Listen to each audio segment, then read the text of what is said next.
I'm not a huge fan of this song. In fact, I think that We Can't Dance would be better without it. I've talked about that before. I think that We Can't Dance, I mean, the album shouldn't even be called We Can't Dance.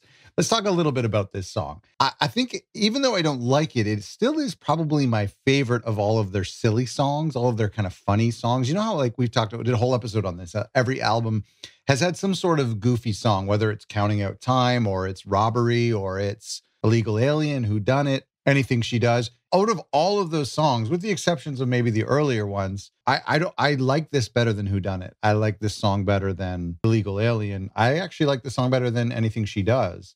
But it's not a fan favorite. It's certainly not one of my favorites. In fact, when I did a poll, I surveyed like over 100 or 200 Genesis fans, and I asked them some of their least favorite songs. And I think this, jeez,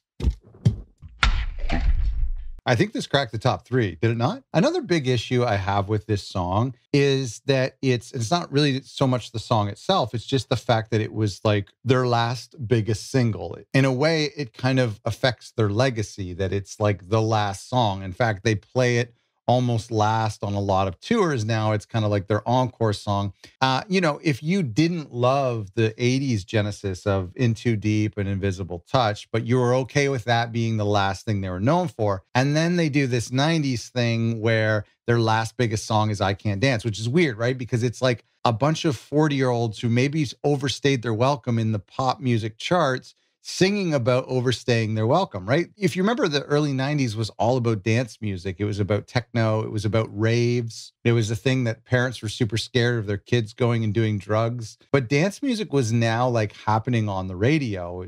CMC Music Factory. It was like the new thing. It was like the new version of rap. Well, it was like punk and then rap and then dance music as like the breaking the norm. And so what do a bunch of like white English dudes in their 40s do when it's dance music? Well, you just write a self-deprecating song about how you are not making a dance album. In fact, even the title of the album was supposed to play on the fact that we don't make dance music. We make prog. Have you ever heard of that? And so the album title, when it should have been something like Father and Son, it was then instead We Can't Dance, because they're saying, hey, dance music is really popular. Even just that word dance. You remember those dance mix compilations that were coming out at the time? So they're playing on this word that's super popular, but in a self-deprecating way. I kind of admire them for that. The other thing, and I'm going to just be complaining a lot about this song, I apologize, although I do, and I never skip it. I always belt it out. I secretly like it. You know what I mean? I couldn't say the same for Who Done It or Illegal Alien. I actually skip those songs, especially if they start like the side of the record. I'll start side B of Shapes on track 2.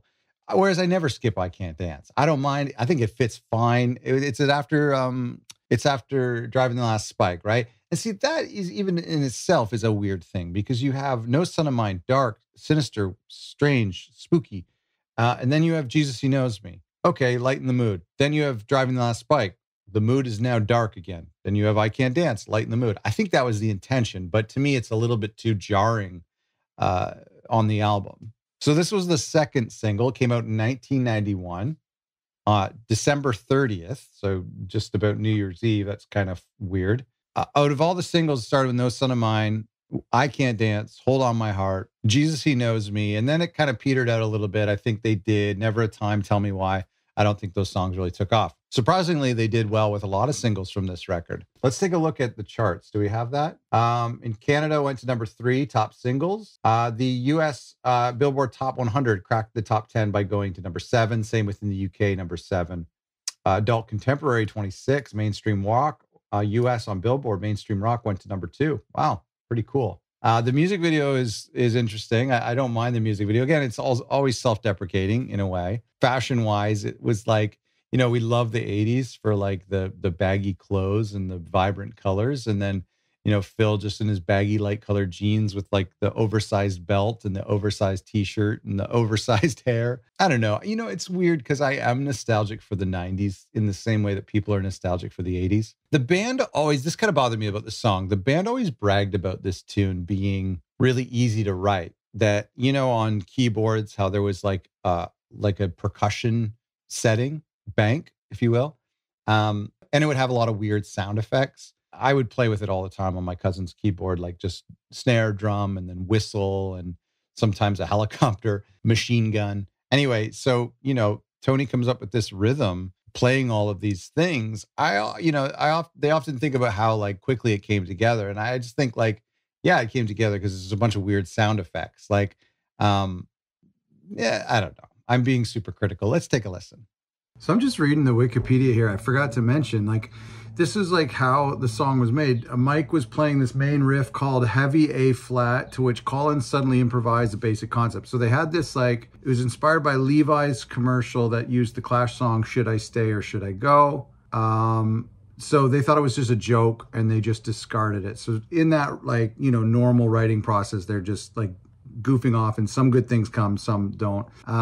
It was too bluesy, too simple, not like Genesis style. And then Tony Banks added the keyboard stuff, and then that changed the trajectory of it, and they thought it could be not only included on the album, but a single. That's interesting. I didn't know that. So it's really Mike driven, eh? Like, it's a lot of distortion. And then it's got that spring. I mean, I loved it when I was a kid. I loved it. The lyrics are kind of funny. I always like singing Fat Guy. That's always funny. I could see why it would do well on the rock tracks. I didn't realize about how much thick distortion it has, which is pretty unique for Genesis. And remember, like, We Can't Dance, the album was very guitar driven. I wonder where that snare is coming from. I wonder if that snare is coming from the snare and kick. If that's coming from Tony's keyboard as well. It's not like an 808, or I don't think it's a 909. I'm not sure where it's coming from. There's no real drums in this song either, is there? The thing that saves this song is the bridge, or like, you wouldn't call it the chorus. Yeah, you'd call it the bridge, because this like staccato, or I think the sub-chorus, like post-chorus, checking everything is in place. When we have those like Rhodes or Wurlitzer chords, that saves the song. Otherwise, it gets a little bit monotonous. The same electric and even just the rhythmic vocal. I also think one of the things I don't love about this song is like how it lacks a melody, right? Like, all you can sing is I can't dance, I can't talk. Like, it's not a very melodic song like that you can belt out like Follow You, Follow Me, or Throwing It All Away. So I think from a melody standpoint, like, it's not beautiful. It's not that exciting. Lyrically, it's funny, but melodically, it's pretty weak. I think lyrically, it's funny. It's somewhat meaningful. Oh yeah, real drums do come in at the end. I think maybe kind of a gated snare, slightly panned to the right. That could be another sample. And there's like a decay. I wouldn't be surprised if he's hitting a real snare in that stone room. And then there's a floor tom.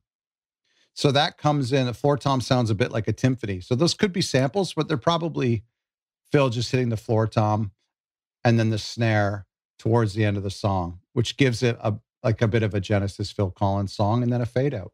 Let me know what you think about this track. I mean, I think I know. I think most people think it's cute, funny. I think if you are from the 80s, 90s, a Genesis Phil Collins community group fans, then you're probably super nostalgic to this song. I don't think it's very, very few people's favorite song. It probably was my favorite song as a kid, but I gravitated more to No Son of Mine. I thought that was like more emotional.